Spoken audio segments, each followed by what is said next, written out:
Anti-war protests were ubiquitous this weekend. You heard me. I said ubiquitous. I know what it means. Now listen, I understand people's right to protest, but don't you think it says something is wrong when at the Oscars you have more people giving thanks and props to a Polish child molester than to the United States? Hey, who's the producer of the show? Chemical Ali?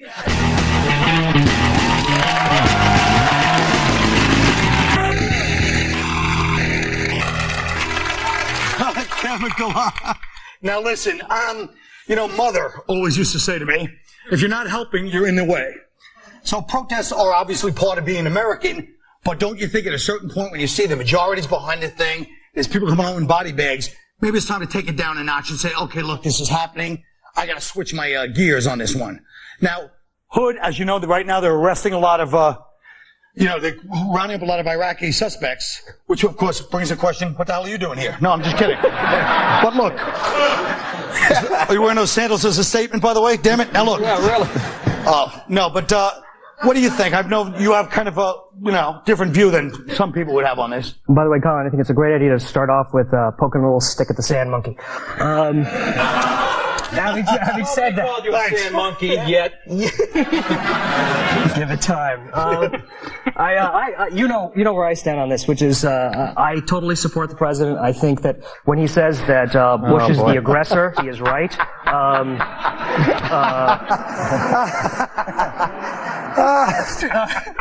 No, and I really think it's important to exercise our rights as citizens. Every good citizen should protest injustice wherever and whenever they see it, regardless of nationality. So what they're doing in the streets, I'm all for it. Yeah, protesting. I don't think anybody has a problem with somebody protesting. Don't touch him. No, I wasn't going to. The problem isn't protesting. It's the thing is that we have worries about terrorism at home, and for the cops should be worried about terrorism and not a bunch of douchey white kids in dreadlocks. You know what's funny? It is, it's funny to me that I would hear you say that, everybody's for war. Well, at one time everybody believed the world was flat. It ain't. You found out it was a lie. The bottom line is everybody tells me about how the terrorists, they should be watching out for the terrorists as opposed to watching out for the protesters. They should be, they doing the same shit during the Macy's Day Parade. They should be worried about terrorists then too. The bottom line is that everybody has the right to say if they disagree with something, period. They got the right to say it. Yeah, nobody's arguing that point. But, when there's people coming back in body bags, just, wait a day or two. You know what I mean? You know what? Have a little respect. You know what? The bottom line is this is a war that could have been avoided, and it ain't. And I don't care what you say. It ain't. Oh, no, you're 535 congressmen and senators, not one of their children is over there serving. It's Washington and Smith. That's unpatriotic too. They get to send us the war, they just don't have to go.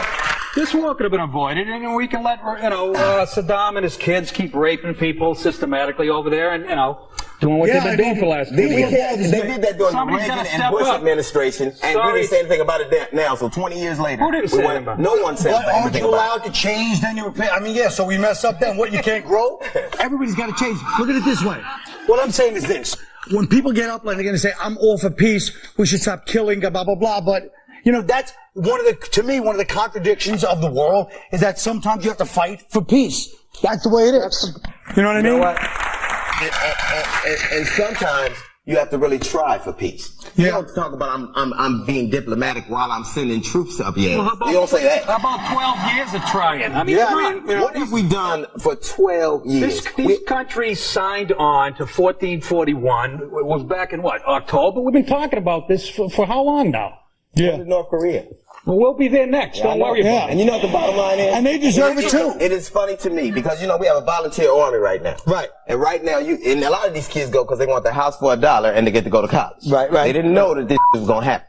Now, all of a sudden, we got an army that ain't volunteering. You think they're going to say, we ain't going to fight? Or they're going to start drafting people? I got a 15-year-old son. This matters to me. It matters to everybody that my son might have to go. And it matters to me that I may have a problem with the way that this is going, and I might have a problem saying, I don't agree with it, and I'm going to say I don't agree with it. Of course. Where I'm at. Bush's whole strategy of preemption is going to mean that we are going to be in South Korea next, and after that, God knows where. Why don't we just roll over to Poland? Stupid. North Korea. Did I say South Korea? Yes, you did. We're already in South Korea. Well, you're right. Then we're going to... No, just give us time. It was up to me. I'd build a dome over this country and tell everybody to mind their own business. business, and that includes Africa when people are dying of AIDS and are looking for a check. Kiss my ass. Hold on. No one wants to help us. If it were up to you, we'd all be whacking off the pictures of Mussolini. All right. So what? You'd be here on time, wouldn't you? Oh, wait a minute. Wait a minute. You can't act like you. We built the dome over this country. It'd only be Indians and people trying to get in on boats. That's what would happen. Wow, you said it out. But I'm saying the reality of it now is this. Look, nobody can tell me I'm watching Saddam Hussein's strategy now. Now, we're trying not to kill civilians. Does anyone deny that? We're trying not to kill civilians in this war so far. Bullets ain't got no eyes and neither do bombs. We may be trying not to kill civilians, but a bomb ain't gonna go, oh man, I'm sorry, I'm gonna miss you. Well, maybe, especially since the Russians sold them things that knock it off the military targets. So, but listen to this, deal. What about the fact that they're actually using, Saddam Hussein is using our efforts not to kill civilians to trick us and kill Americans by having them dress as civilians, dress up or surrender. Exactly.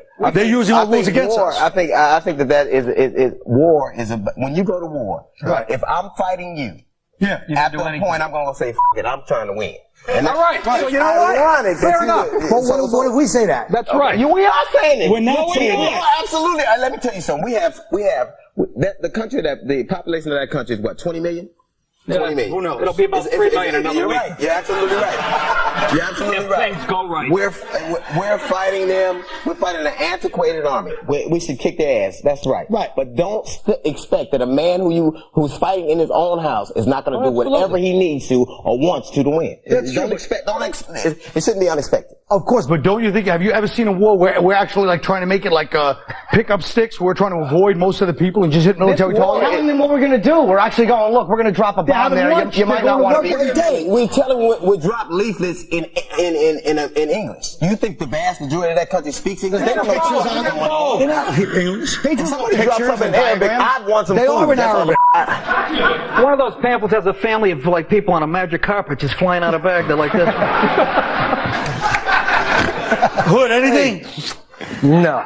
Really? After the magic carpet reference? You don't like that cut? We can edit it around that. How'd he get here? Somebody rub a lamp? Oh! I felt the love. I had to throw a cheap one. All right. You could be president. The problem is, if you want to protest, I say that's fine. Obviously, it's America.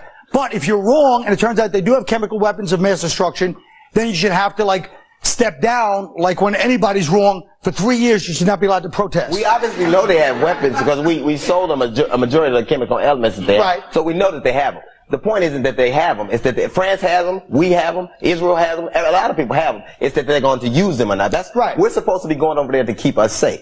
That's the deal. Yeah. I don't know how this makes us safer, but I got a GED. What the There are better uses. There are better uses, but I don't think you guys understand. When I said that last thing, that was my wrap up. We'll be right back.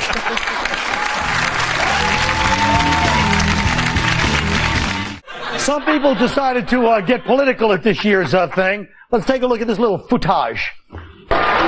We live in a time where we have a man sending us to war for fictitious reasons, whether it's the fictitious of duct tape or the fictitious of orange alerts. We are against this war, Mr. Bush. Shame on you, Mr. Bush. Shame on you. Now let me say something. As much as I personally don't like Michael Moore and his simplistic, awful statements, you have to admit one thing, at least he had the guts to get up there and say it. All the Hollywood people, but the Hollywood people applauded, gave him a standing over when he came up. Then they started applauding when he started talking. Then they had their hands like this when they heard real people booing behind them. He didn't have guts. He didn't do that out of guts. He did that because he thought he'd get a big ovation from everybody there, and he didn't think he'd get booed. That was a setup, by the way. That was a sellout by them on him. They muzzled everybody else and said, don't do any political crap, and we'll give this guy the trophy, and they know he's going to shoot his mouth off. Oh, a white guy with a conspiracy theory? That's right, man. I think that if he wanted to say whatever he needed to say, whatever, I mean, it was brave of him to say it, no matter what kind of... I'm not questioning that either. I'm not questioning that, but I'm saying Hollywood turned on him in 10 seconds. They didn't turn on him. Standing O, they flipped over. They just sat there. They didn't turn on him. That's what I mean. They sat there. They're supposed to applaud if they like that. That booing was fake, too. What's that? That booing was fake, too. Oh, it was all part of a scheme. They loved everything he said. Yeah. That's true. It was all a They're big just trying to save their ass at the box office. That's all. Yeah, maybe. Well, I booed when I saw that movie, The Hour. They should have called it. They should have called it the hours and hours, goddamn. The wasted hours. It was a little dry, wasn't it? Did you guys see any of the Oscar movies? By the way, this is kind of an Oscar. I saw a good film, Death to Smoochie. That was. That's a good one. No. I think that was last year, though. Oh, what's it? Nicole Kidman. That was like a pootie tang for white folk. That's what that Wait, Pootie Tang wasn't for white folks? Nicole Kidman was the only one I picked right. That was the only one I picked. Yeah, that's right. I got that one right, though. We got you guys to make Oscar picks. Now, let me ask you something. Yeah. They wanted us all to do Oscar picks for this show. Yeah. You guys are sitting home like two, assistant wardrobe mistresses at Les Mis making your Oscar picks. I just ignored it and didn't do it, you stupid fruits. Shut up. Shut your mouth and you shut up. And he calls me up all excited. I got 7. You're talking to him. I didn't pick it in. You actually did your stupid Oscar pick sitting in your awful house. I got 7. Well, I was doing that. I was watching porn at the same time. I was doing girls at the same time. Yeah. I got saved for Best Actress. Yeah, I did watch it. I thought Steve Martin was great. Although Selma Hayek, can she never present an award again? She's hot, but she has the diction of a stroke victim. Oh, wait a minute. She's Hispanic, Jimmy. Oh, I'm sorry. Yeah, it's controversial. You look like a skinhead. You can't say stuff like that. It must be a bitch going through the airport, boy. God damn. I have no problems. I got a big problem. I know it is for me. Come here. I have problems at the airport with good reason. As you should. Yeah, exactly. Try buying a ticket. I mean, I'm against that, but hey, look. Hey. The thing about Nicole Kidman's speech, which kind of annoyed me, I mean, I think she deserved to win, but she actually said that in the middle of like the war, it's okay to have these ceremonies because art is important. It's like, well, this stupid whore, you didn't invent the wheel, you just threw on a nose and jumped into a lake. Oh. What are you talking about? You just called Nicole Kidman a stupid whore? Yes, I did. I just wanted to make sure I heard that. Now, should the Oscars, do you guys think there should have been like, even just a moment of silence, not on left or right, just a moment of silence, say, hey, look, our troops are at war, let's have a moment of silence no matter what side you're in. Can they stop equating what's going on with a bunch of actors to the war? It's not important. The red carpet thing, we're not going to do the red carpet. Nobody overseas cares about a bunch of pompous jizzbags on a red rug. It means nothing. It means nothing. But people, what do you mean? That's why they always have like USO shows. I mean, people do want to get away from it for a minute. Not when you're in the middle. You're right, but not in the middle of the fight. They're going to care. Well, they didn't do the glitz thing. That means a lot to me. Nobody cares if they do the glitz thing. So you don't think there should have been a moment of silence just for the American people who are always watching it? No, because it doesn't mean they're all. But that would have been for them. That would have been for the actors showing that they were patriotic. Right. And that's what it would have looked like. And to me, it looked weird. The very reason they're supposed to be having it is so that the audience can appreciate what they're doing. But they went, we don't need the audience. We'll just appreciate each other. That's, right. So there was there were no fans outside. And that was also to cover up because they were scared of, that was a security thing more than anything else. And Renee Zellweger, I mean, she looked like she was having her intestines vacuumed out through that whole thing. She looked awful. Yeah, she looked awful. I said it. That's really cold. You know that? I hope Matthew McConaughey punches you right in your face. In fact, you know what? I might punch you in your face and get in good with Renee Zellweger. Maybe she'll hook up with me after she sees me defend her honor. Well, of course he's right. She did look kind of awful. Oh. Who was the Hispanic guy that was bad-mouthing the country? That's that Mexican Rob Lowe? Oh. Yeah, you know what? Thank you. I'd like to pop him right in his eye. A new rule in this country. You can't badmouth the country if you still have an accent, okay? And also Colin Farrell, speaking of accents, even my own people are turning on this country. You hear him? Is that what he said? Yeah, he mumbled it like he was drunk. Were you about to make fun of my stupid Irish character? Thank you. I'm glad you got that. Like he was drunk. DL picked up on the some irony people there. right now, this is the wrap-up, by the way, if anyone wants to. I know some people right now are saying how bitter Colin is. If he won an Oscar, he'd be as phony as the rest of them up there. So what? You never been two-faced in your life? You're damn right. I'd be up there like, Hi, Michael Moore. Big deal. We'll be right back.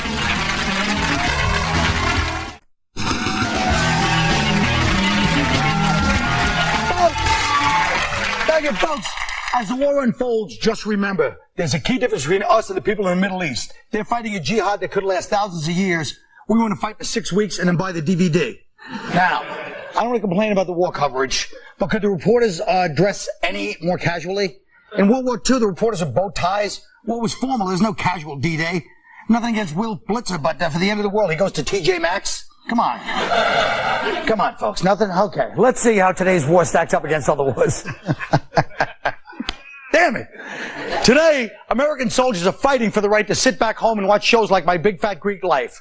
Now, in 404 BC, in the Peloponnesian War, the big fat Greeks surrendered their lives to the thin, lean Spartans. You know where their empire is now? That's right. Today's war photographers use digital cameras that reproduce work instantly for TV, newspapers, magazines, and the internet. The Civil War photographer just had this. He had to set it up and then prep his subjects. He's like, okay, they just burned your city. You're angry. You're Confederates. We're getting rid of slavery. More pain. That was a great character. Now, the Civil War, the Civil War was the bloodiest conflict in American history. And where did it end up? On a PBS tote bag. If you enjoyed this war, please donate as much as your means will allow. Today, we have CNN and CNBC. In the Spanish Civil War, they had Picasso. Right? Just be glad CNN wasn't covering Madrid in 1936. Cristiana Ampor. Ah. You're right, that's a real slam. Ooh, make her a Picasso. Come on. Today, we're afraid of terrorists. In the 1940s, we were afraid of the Nazis. We beat them. Hitler thought he was creating a 1,000-year Reich. You know what he really created? 1,000 hours of programming. That's right. They went from Crystal Night to Nick at Night. The Vietnam War taught us that no war is so complex that it can't be reduced to a CD from Time Life books. The Revolutionary War has Yankee Doodle Dandy, Civil War, Battle Hymn of the Republic, Vietnam had green-eyed ladies. You know what? I'm not a professional producer, editor, but maybe if we just left that CD, it would have had a chance. It still would have bombed, maybe, but it would have had a damn chance. Damn it. But don't worry, folks. Our big fat American empire probably has another thousands of years before it ends up here. We'll be right back.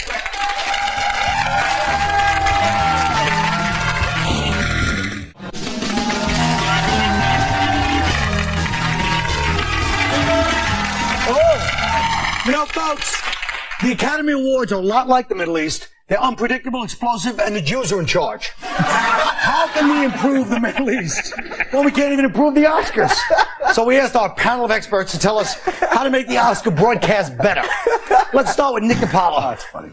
Let's start by doing it in a smaller venue and having the band Great White do the opening number. I think I'm not a big fan. Just kidding, folks. Seriously, folks. We should fill the seats with half-naked, starving children from all over the world. This way people accepting their awards will look out and be immediately reminded of just how trivial their jobs really are. It's hard to brag about how you sunk your teeth into a roll when half the audience has never tasted one. And no red ribbons. All right. There we go. Okay. Mr. D.L. Hughley. I don't know how the hell I follow that. And look, I'm so tired of these arty-ass movies. If you gay or retarded or handicapped, you gonna win. I want movies with just that's it. Just naked and that's it. You can be gay and naked. I don't give a damn with something blowing up. That's all I'm asking for. Jim Norton. I think the couple of quick suggestions would be you hand everybody in the audience handfuls of wet horse shit and allow them to throw it at any speaker who even remotely tries to sound brilliant or socially well informed. When someone who looks like Kathy Bates takes off her clothes in a movie, you give her the best impression of a hippopotamus award. And you ask everyone in the studio audience if they've ever laughed out loud during a Jackie Chan film. If they answer yes, you knock their teeth out with a hammer claw. Hood!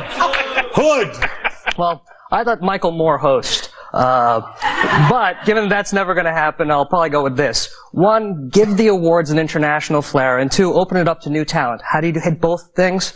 Host next year's awards in a large auditorium in Moscow, and then replace all the ushers with Chechen rebels. And sit around and pray that Charlton Heston is asthmatic. Okay, here's what I say. Instead of hired models who hand over the awards, they should hire the people with bad skin, inappropriately sweating, not smart or wealthy or tough. The kid in high school that you were with your friends having a cool sandwich from the deli, he was sitting by himself in cheap glasses eating a sloppy Joe with the milk. When they give you the award, I want you to look in their eyes. The guy you brushed aside and never called back after 10th grade. And still, when he talks about it, he still tells people how great you are. Huh? As bad as that was, let me just say one thing. Jackie Chan movies, I've laughed out loud. Stupid. That's it, folks. Don't walk out during the credits. You might miss nothing. Good night.